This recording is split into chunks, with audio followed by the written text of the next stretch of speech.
고운 모래가 가득했던 모래톱이 악취가 나는 펄로 바뀌어 버렸습니다. 금강 상류에서 일어난 일인데요. 지역 축제를 위해서 수문을 닫고부터 이렇게 됐다고 합니다. 무슨 일이 있었던 건지 밀착 카메라 이희령 기자가 다녀왔습니다. 금강 상류에 경치가 좋기로 소문난 고만하루를 찾았습니다. 강줄기 옆으로 펄밭이 길게 펼쳐져 있습니다.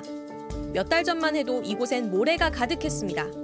밀착 카메라도 지난해 초 그 모습을 담았습니다. 창문을 열어두면서 이렇게 물이 빠져서 이렇게 땅을 딛고 설 수 있을 정도가 됐는데요. 이 바닥을 보면 이렇게 고운 모래들이 남아 있습니다. 작년 밀착 카메라 취재진이 찾아왔던 바로 그곳입니다. 원래는 고운 모래가 가득한 모래톱이 넓게 형성돼 있었는데요. 지금은 제 발을 쉽게 움직이기도 어려울 정도로 두꺼운 펄이 됐습니다. 그러면 펄이 얼마나 깊은지 한번 살펴보겠습니다. 일단 펄이 단단하게 굳어서 잘 퍼지지도 않는 상태고요. 이 정도를 퍼내야 원래 있던 모래가 보입니다.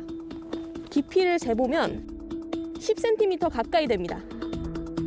흙을 깊이 팔수록 하수구 시궁창 냄새가 나는데요. 환경단체는 공주시가 지역 축제인 백제문화제를 열기 위해 공주보 문을 닫아 물 흐름을 막은 뒤로 이런 일이 생겼다고 설명합니다. 제 뒤로 보이는 구조물이 공주보입니다. 지금은 보 문이 열려 있고 물도 흐르고 있는데요. 며칠 전까지만 해도 문이 닫혀 있었습니다. 문을 닫아서 강물의 수위를 높인 겁니다. 위에서 쓸려 내려온 이제 이 슬러지들이 여기 쌓이게 되는 거죠. 유속이 느려지니까. 강 가운데 있던 모래섬이 사라지면서 쉬어가던 새들도 보이지 않게 됐습니다.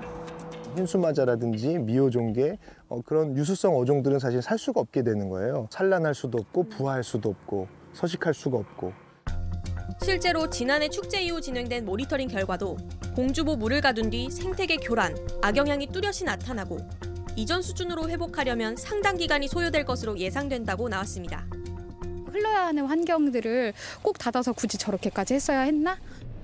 공주시는 수문을 연 상태로 축제를 개최할 방법을 찾겠다고 약속해왔으나 지키지 않았습니다. 4년 동안 4번째 지금 약속을 어기고 있는 거죠. 합의가 된 부분인 건데 이런 내용을 무슨 이렇게 우습게 무시할 수가 있나. 공주시는 물을 채울 필요가 있었다고 설명하면서도 시민들이 목이 마른 데다 그거 설치하면 안 이쁘지 않느냐. 우리도 이 프로그램을 또 포기할 수 없는 또 입장이고. 약속을 지키지 않았다는 사실을 인정했습니다. 거짓말을 한 게 되기는 한 것 같아요. 사실은 뭐를 하나 바꾸려 하는데 이제 예산이 또 조금 많이 소요도 되기도 하고 준비를 더 많이 하겠습니다. 시민들은 환경부가 수문을 닫아달라는 지자체의 요청을 받아들인 것에 대해 의문을 제기합니다. 환경부는 지난해 모니터링은 단기간에 이루어져 조금 더 정밀한 조사가 필요하다는 논의가 있었다고 밝혔습니다. 또 올해는 정밀 모니터링을 4번 진행한 뒤 수위 상승 없는 축제 프로그램을 검토하는 조건으로 수문을 닫기로 했다고 해명했습니다. 어쩔 수 없다는 이유로 약속이 지켜지지 않는 사이 자연의 모습은 달라져 버렸습니다. 열흘의 축제가 남긴 상처는 어쩌면 돌이킬 수 없을지 모른다는 걸 사라져버린 모래톱이 보여주고 있습니다. 밀착 카메라 이희령입니다.